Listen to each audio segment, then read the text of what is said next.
Сәлем достар, сіздермен өте дәмді әрі тез жасалатын лаваштан пицца жасаймыз. Ең алдымен лавашымызды алып, бөліктерге бөліп шығамыз.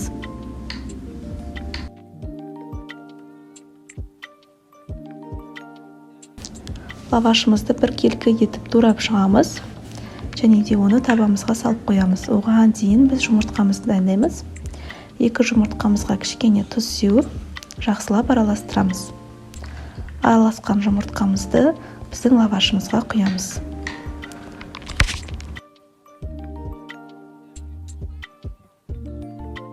Бір келкі етіп араластырып болғаннан кейін шұжығымыз бен сырымызды дайындап қоямыз. Яғни колбасамызды үкіштен өткізіп аламыз. Және сырымызды да үкіштен өткізіп қоямыз.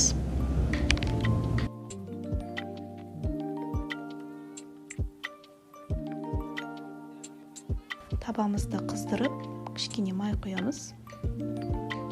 Оның үстінен біздің жұмыртқалы лавашты массамызды саламыз. Бір келкі етіп, пиццаның көлемінде етіп жайып шығамыз. Оның үстіне кетчуп қоссаңыздар болады, бірақ мен кетчупсыз жасадым. Табамызды аударып, екінші бетін пісіріп аламыз.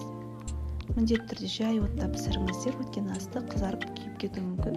Сондықтан жай отта пісіреміз. Үстінен шұжығымызды және біздің сырымызды салып, бетін жауып, жай отқа қойып қоямыз. Піскеннен кейін алып жей береміз. Астарыңыз дәмді болсын. Видео ұнаған болса, міндетті түрде парақшама тіркеліп, лайк басуды ұмытпаңыз.